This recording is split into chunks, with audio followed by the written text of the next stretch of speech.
हाय दोस्तों, आज हम सुनने वाले हैं भूतिया पेड़ की कहानी। रौनकपुर नाम के शहर में राजा रौनक सिंह का राज हुआ करता था।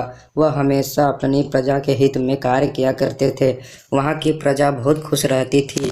एक दिन गिद्ध आकाश में भूतिया पेड़ के बीज लेकर उड़ रहा था।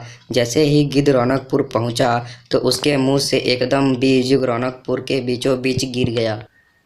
बीज भूतिया था, इसलिए अगले ही दिन वह पौधा बन गया। वहाँ के अस्थायी निवासियों ने जब पौधे को देखा तो हैरान रह गए, क्योंकि पौधे का रंग काला था।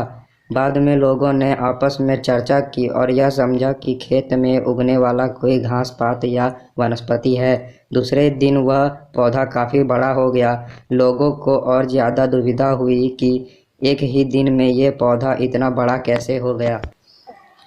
होते होते वह पौधा तीसरे दिन पेड़ बन गया। समय बीता और लोग भी तेजी से बढ़ने वाले पौधे के बारे में सोच सोच कर परेशान हो रहे थे। वह इस मामले को राजा के पास लेकर गए। ऐसे जादुई पौधे का पता चलते ही राजा तुरंत उस जगह पर पहुंच गए।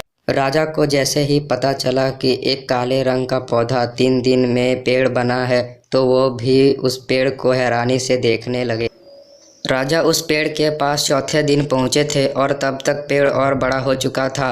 वह इतनी तेजी से फैला था कि किसी को यकीन ही नहीं हो रहा था। राजा समझ गए थे कि पेड़ का रंग काला है, इसमें जरूर कुछ जादू टोना होगा।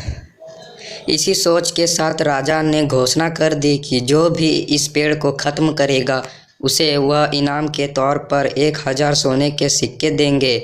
यही नहीं, राजा ने यहाँ तक कह दिया कि पेड़ को खत्म करने वाला व्यक्ति मेरी मृत्यु के बाद मेरी राजगद्दी पाने का हकदार भी बनेगा। इतनी बड़ी घोषणा सुनने के बाद हर कोई पेड़ खत्म करने के लिए अपना दिमाग लगाने लगा। राजा के सारे चतुर मंत्रियों ने भी तरकीब लगाई, लेकिन पेड़ को कोई भी नष्ट नहीं कर पाया। किसी ने पेड़ के आसपास आग लगवाई तो एक मंत्री ने उस भूतिया पेड़ को हाथियों तक से खिंचवाया, लेकिन पेड़ को कुछ भी ना हुआ। अब लोगों के मन में डर बैठ गया। उन्हें लगा कि पक्का यह ऐसा वैसा नहीं बल्कि भूतिया पेड़ है। तभी उस गांव के एक समझदार व्यक्ति को राजा की घोषणा का पता चला। जानकारी मिलते ही वह अपने गुरु के पास भूतिया पेड़ से जुड़े रहस्य को जानने के लिए पहुंच गया।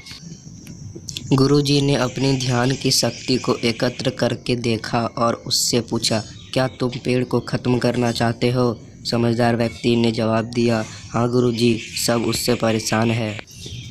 गुरुजी ने बताया कि उसे खत्म करने का एक ही तरीका है। इसके लिए तुम्हें उस पेड़ के आसपास नमक डालना होगा। इस तरकीब के बारे में जानते ही वह व्यक्ति तेजी से राजा के पास गया और कहा कि इस पेड़ के आसपास आपको नमक डलवाना होगा। ऐसा करने पर ही यह पेड़ खत्म होगा। राजा ने अपने सैनिकों को ठीक ऐसा ही करने को कहा। सैनिकों ने मिलकर पेड़ के चारों ओर खूब सारा नमक डाल दिया। नमक डालने के एक दिन बाद ही पेड़ का आकार कुछ कम हुआ। होते होते 5वें दिन तक पेड़ एकदम छोटा हो गया। उसके बाद गलकर वह गायब ही हो गया।